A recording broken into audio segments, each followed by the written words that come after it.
है तो 43% है। दूसरे में पूछा जाता है कि भू क्षेत्र के कितने भागों में पर्वत पाए जाते हैं तो 30% में। उसके बाद है पठार कितने क्षेत्र में है 27% में। और पठारों के अंदर क्या पाए जाते हैं, यानी पर्वतों के अंदर हमें खनिजों, जीवाश्म ईंधन और वनों का अपार संचार कोष पाया जाता है। अब यहाँ पर ये जो आलेख दे रखा है इसमें दे रखा है बेटा मैदान कितने हैं, पर्वत कितने हैं और पठार कितने हैं, इस तरह से आपने ये ध्यान रखना है। इसके बाद हम नेक्स्ट पेज पे आएंगे। उसमें नेक्स्ट पेज में भी ये डायग्राम दे रखा है बेटा, आप एक बार रीड कर लेना, जिसमें है वन के बारे में, बंजर तथा कृषि अयोग्य भूमि के बारे में, गैर कृषि प्रयोजन के अंतर्गत क्षेत्र के बारे में इसको आप पढ़ लेना कि इतनी इतनी ज़मीन कहाँ कहाँ यूज कर रखी है। तो अब हम इसको देखते हैं भू उपयोग का, यानी ज़मीन का किस तरह से उपयोग किया जाता है।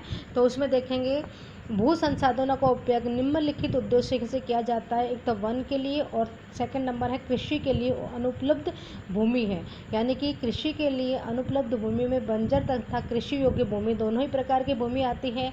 साथ में गैर कृषि प्रयोजन में लगाई गई भूमि जैसे कि इमारतें बनती हैं, बिल्डिंग, सड़क, उद्योग इत्यादि बनाई जाती हैं, ये किस में आते हैं, भूमि का उपयोग के लिए आती हैं। थर्ड नंबर पर है पड़ती भूमि के अतिरिक्त अन्य कृषि अयोग्य भूमि भी होती है, जिसमें स्थायी चरागाह तथा अन्य गोचर भूमि होती है। ठीक है, इसमें यानी कि जो हम चरागाह के लिए या अन्य यानी गायों के लिए अलग भूमि रखते हैं उसके बारे में बता रखा है। विविध सेकंड नंबर पे विविध वृक्ष फसलों तथा उपवनों के अधीन भूमि जो शुद्ध बोए गए क्षेत्र के शामिल नहीं है, यानी कि जहाँ वनस्पति नहीं बोई जाती, ज़मीन नहीं बोई जाती, उसके बारे में बता रखा है। इसका थर्ड भाग है, थर्ड का श भाग है कृषि योग्य बंजर भूमि जहाँ 5 से अधिक वर्षों में से खेती न की गई हो। उसके बाद फोर्थ नंबर पर आती है बेटा पड़ती भूमि, ये भूमि के उपयोग हैं। तो उसमें नंबर 1 पे है वर्तमान पड़ती जहाँ एक कृषि वर्ष या उससे कम समय से खेती न की गई हो। जो वर्तमान पड़ती भूमि कौन सी होती है, जहाँ एक वर्ष कृषि वर्ष या उससे कम समय से खेती न की जा सकी हो। सेकंड में है वर्तमान पड़ती भूमि के अतिरिक्त अन्य पड़ती भूमि या पुरातनी पड़ती जहाँ 1 से 5 कृषि वर्ष से खेती न की जा सकी हो, यानी कि वो बंजर ज़मीन मानी जाती है। और नंबर 5 में शुद्ध बोया गया क्षेत्र, निवल, कई बार एग्जाम में पूछा जाता है निवल, यानी कि निवल का मतलब क्या होता है, शुद्ध, क्या होता है, शुद्ध।